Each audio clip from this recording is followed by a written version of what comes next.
안녕하세요. 오이타현 히타시에 살고 있는 지금은 이제 40살이 넘은 외노자 아저씨입니다. 제가 처음에 일본 온 게 36인가 7인가 벌써 6, 7년 정도 됐는데 살기가 조금 팍팍하고 이런 게 있어서 일본에 오게 됐습니다. 항상 이제 얘기 안 하고 자막만으로 여행 영상을 만들다가 그래도 한 번씩 얘기하는 것도 괜찮을까 싶어서 이번 영상 한번 만들게 되었고요. 말을 제가 조리 있게 잘하는 건 아닌데 뭐 편집하면 어떻게 되겠죠? 그런 생각으로 이렇게 하고 있습니다.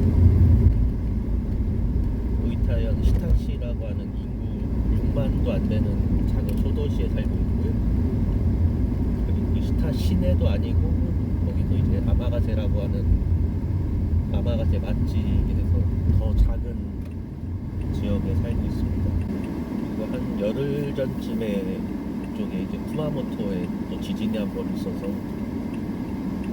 그때 오이타현 쪽도 약간 흔들리긴 했는데 크게 문제는 없었습니다. 지금도 한 4 정도고 물건이 떨어지거나 그런 정도는 아니고 흔들리고 끝나는 정도. 처음에 대학교 갔다가 공군 부사관으로 4년 복무하고 이제 제대하고서 다시 이제 대학교 3학년 4학년을 다녔는데 그때 전공이 저는 건축공학이었어요. 근데 4학년 때 건축 실습하다가 너무 안 맞아가지고 그거를 하긴 해야 되나 해서 이것저것 하다가 보직이수도 하고 막 해봤는데 결국에는 전공을 제가 계속 하는 거는 무리일 것 같고 적성에 너무 안 맞다고 생각해서 접고서 이제 바로 좀 막 공무원 시험 공부도 하고 이것저것 하는데 솔직히 잘 되진 않았어요. 다 시험도 왕씩 망하고 그러면서 점점 이제 30대 넘어가고 하면서 불안감이 많이 찾아오고 했죠. 이제 2018년도 중반쯤에 그 국가에서 교육하는 게 있어서 제가 2019년 5월에 토치기현에 있는 니코시에서 리조트 호텔에서 처음 일하게 됐습니다. 1년 정도 일했는데 그때도 솔직히 적응을 잘했다고 하기는 애매했던 게 일본어도 겨우 2급 따고 가서 이제 공부를 4개월 정도 했는데 솔직히 말이 안 나오잖아요, 사람이. 아무리 일본어가 한국어랑 닮았다고 해도 회화가 그렇게 쉽게 되는 게 아니고 니코 쪽은 나리타 공항에서 한 3시간 반, 4시간 정도 걸리는 거리에 있어요. 그래서인지 모르겠는데 한국 사람이 한 달에 한 팀 올까 말까였습니다. 그 정도로 한국 손님 거의 없는 지역이고요. 항상 일본 직원 거의 거기 있는 게 거의 아줌마들이었는데 맨날 아줌마들이랑 얘기하면서 이렇게 퇴화하면서 좀 일본어가 늘었던 것 같아요. 처음 한 4, 5개월 정도는 힘들었는데 그래도 가을 되고부터는 적응해가지고 잘 지내고 있었는데 그 2020년 뭐 다들 아시다시피 코로나가 터져가지고 일하는 그 리조트 호텔에서도 아예 출근을 안 시켰어요. 그냥 한 달 동안 그냥 완전 기숙사 방에서 격리시키고 그런 상황으로 있다 보니까 저는 고민을 그때 많이 했죠. 이제 30 중반에 그때가 36, 7살 정도였는데 이대로 아무것도 안 하고 여기 그냥 딱 박혀 있어야 되나 하다가 결국에는 그때 참지 못하고 그냥 귀국했습니다. 한 여름쯤. 사실상 2년 동안 아무것도 못했죠. 그러다 끝날 때쯤에 그때 이렇게 취업 보내준 데서 또 연락이 온 거예요. 어떻게 잘 지내냐 하다가 수업을 그땐 서울에서 또 하게 돼가지고 거기 또 한 번 신세지게 돼서 다시 한 번 이제 일본어 수업 듣는 거 해서 또 수업을 한 4개월 정도 듣고 여름에 바로 어떻게 취업이 돼서 8월쯤에 왔습니다. 이렇게 처음 오게 된 곳이 쿠마모토현에 있는 쿠로카와 온천이라는 곳이고요. 거기를 갔는데 그때는 제가 일본에 1년 갔다 오고 나서 그 일본어 능력시험 그 N1 자격증을 따고 나서라서 말을 그래도 어느 정도 할 수는 있었어요. 근데 욕한인데 일하는 게 좀 맞진 않았어요, 거기가. 그리고 거기서 가르치는 사수가 좀 이상한 아줌마가 있어가지고 오이타현 히타시에 있는 료칸 쪽에 하나가 있다 해서 이 면접을 보게 됐어요. 이제 2022년 10월부터 이쪽 히타에서 일하게 됐고 저희 그 저녁 서빙하는 팀장분이 되게 좋으신 분이어서 그분 믿고서 계속 하게 되다가 지금은 거의 제가 뭐 투쓰리 투고 정도 경력 오래된 사람이 됐습니다. 거의 지금 이제 4년 정도 됐으니까. 처음에는 이제 차도 없고 완전 고립된 상태에서 6개월 정도 일했는데 그래도 이제 열차 타고서 히타시 나가서 이렇게 일주일에 한 번씩 쉬는 것 자체로도 되게 좋았어요. 그때 저는 도시 좀 한번 살고 싶다는 생각에 후쿠오카랑 갔다가 그때 거기서도 한번 조금 일이 어그러진 게 있어가지고 새로 일을 찾았는데 이틀 만에 관두고 다시 뭐 할까 하다가 료칸에 연락했더니 그냥 돌아와서 일해도 된다 해가지고 그렇게 돌아오고서 벌써 2년 반이 또 지났습니다. 그걸 받아준 것만으로도 정말 감사하게 생각하고 처음 이제 토치기 한 1년 3개월이랑 거의 좀 있으면 4년이라 일본에서만 생활을 이제 5년 넘게 하고 있습니다. 6년 차가 된 거죠. 솔직히 급여가 뭐 서비스업 쪽은 다 똑같아요. 높지가 않아요. 그냥 최저시급 받거나 그거보다 살짝 더 받는 정도. 일본 어느 곳이나 다 비슷하고 일본에서 좀 고연봉 받으시려면 IT 쪽이나 조금 전문직 쪽을 하셔야 되고 이런 서비스업에서 고연봉은 절대 거의 불가능에 가깝다고 보시면 돼요. 특히 시골 쪽은 뭐 이렇게 차 있어도 뭐 주차비도 없고 기숙사 같은 것도 다 있어서 뭐 한 달에 뭐 만엔밖에 안 되고 전기요금도 어느 정도 공제를 해주는 게 있어서 한 달에 에어컨 풀로 써도 2,000엔도 안 나오고 그 직원 식당이 있는데 거기서 맘만 먹으면 삼시세끼 한 달 다 먹어도 상관이 없어요. 그러고가지고 뭐라고 안 하는 곳이 맛있기로 거의 유명한 료칸인데 거기에서 쌀을 또 여기 쿠스바치 히토메보레라고 하는 고급 쌀을 사용하고 있어요. 그냥 밥 자체로도 엄청 맛있어서 먹는 거에서 일단은 불만이 없고 거의 소비를 안 하게 돼요. 좀 이렇게 가끔 질렸을 때 나가서 시내 나가서 외식하고 하긴 하는데 그런 거에 대한 소비가 거의 없다 보니까 급여 자체가 낮아도 저희는 돈 모으는 거는 도시 사는 분들보다는 훨씬 많이 남는 것 같습니다. 전체 연봉이 낮기 때문에 그만큼 그 주민세 세금 내는 것도 적고 호텔 료칸 관련된 거는 저도 5년 정도 지나서 그런 거는 잘 알기 때문에 나중에 한번 그거에 대해서만 다시 한번 설명하는 영상을 만들 생각입니다. 차를 산 게 이제 제가 6개월 정도 일하고 2023년 봄쯤에 사서 차도 벌써 한 3년 반 정도 타고 있는데 차검이라고 해서 일본 2년마다 한 번씩 검사를 해야 되는데 그 차검 비용도 경차가 싸고 자동차 세도 저렴하고 하는 건 있는데 작은 차로는 이제 다니면은 힘이 좀 딸리지 않을까 하는 것도 있고 만약에 아마 도시에서 이제 월세 사시는 분이 차까지 특히 도쿄 같은 데서 차까지 살면은 진짜 남는 거 없을 것 같긴 해요.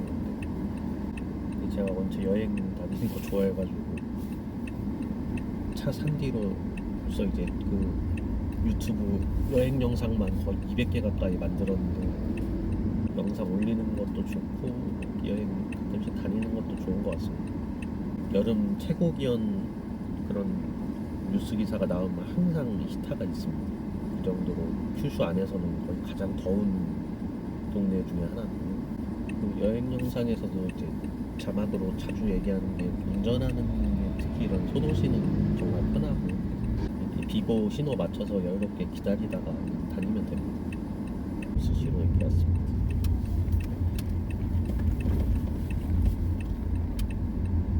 나머지 하고 싶은 이야기는 돌아가면서 하겠습니다. 감사합니다.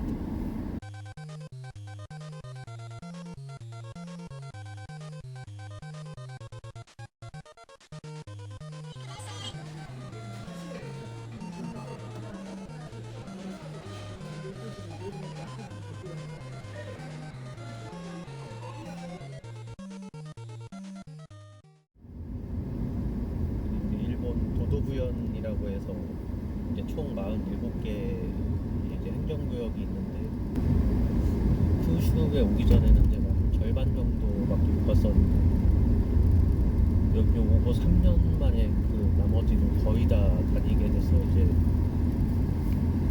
45개를 방문했습니다. 그래서 나머지가 미야기현, 야마가타현만 남았는데 거기도 아마 내년 1월에는 가지 않을까 생각하고, 그러면은 일본의 47개 도도부현은 전부 다 한 번씩은 밟게 되고 거라 이제 그것도 어느 정도 인생의 목표 중 하나였기 때문에 이제 조만간 달성할 수 있을 것 같습니다.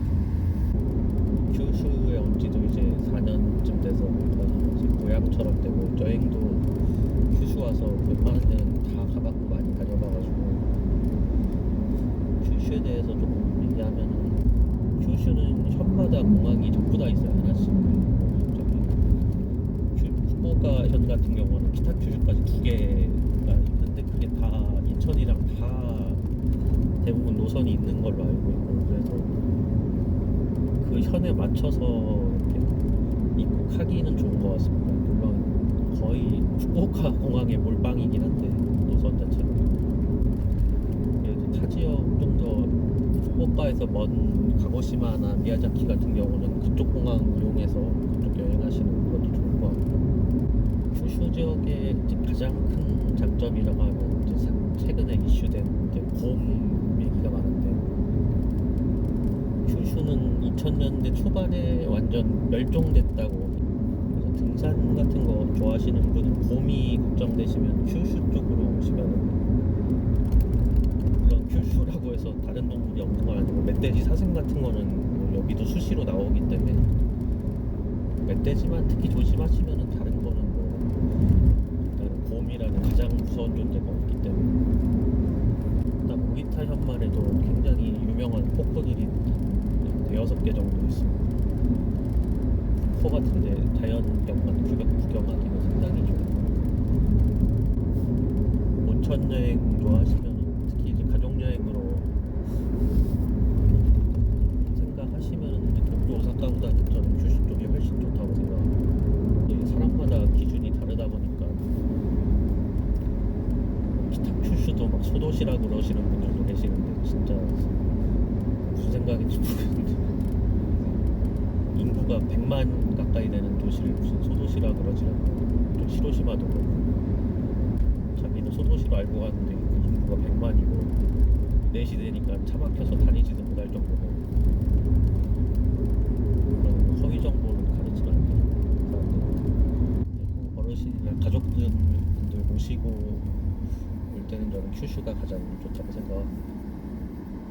가끔 영상 보면 이제 후쿠오카 근교 여행에서 유후인 막 나오고 그러는데, 이제 근교의 기준이 저는 사람마다 물론 다르긴 하겠지만 제 머릿속에서는 차로 1시간 정도도 되게 과하게 잡은 거라고 생각했는데, 그런 쇼츠 영상 보면 뭐 2시간을 되게 우습게 생각하더라고요. 여기서도 가기 귀찮아서 저는 유후인 안 가거든요. 물론 한국 사람들 너무 많고 사람 바글바글해서 가기 싫은 것도 있고, 개인적으로 유후인 쪽은 이lok한 쪽도 거품이 심해서, 다른 제가 여행 많이 다녀봤는데 되게 유명한 온천 지역들은 다 거품이 심해요. 큐슈 여행의 이제 장점 중 하나는 우리나라에서 가깝다는 거죠. 공항도 인천에서 1시간 10분이면 오고. 근데 그 장점이 이제 단점일 수가 있는 게, 후쿠오카가 우리나라에서 가깝다 보니까 관광객이 엄청 많이 늘었습니다. 옛날에는 도쿄, 오사카 비중이 상당히 컸었는데 지금은 후쿠오카가 도쿄 제치고 2위까지 올라갔대요. 거기다가 큐슈 다른 공항까지 합치면은 지방공항 전체 하면은 거의 뭐 저희 오사카 간사이 쪽이랑 거의 차이가 없을 정도로 한국 관광객이 엄청 많이 늘었습니다. 그런 거 생각하시면은 후쿠오카 시는 조금 피하시는 게 좋고, 후쿠오카 시가 저도 놀랄 정도로 한국 손님이 진짜 많습니다.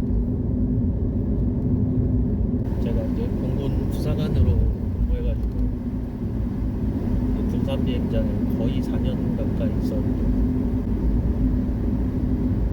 군복무도 정말 길었었는데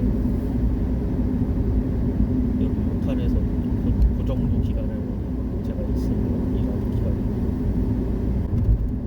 슈슈 단점 하나 꼽으라고 하면은 상대적인 거기는 다른 지역에 비해서 좀 자연재해가 그래도 많은 것 같습니다.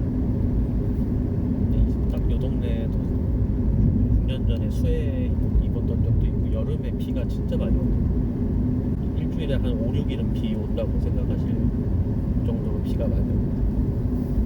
일본에서 살려면 지진은 진짜 감수하고 살아야 됩니다. 근데 저는 뭐 딱히 뭐 결혼도 안 했고 처자식도 없어서 그런가 뭐 지진 나서 죽으면 그것도 제 운명이니까요.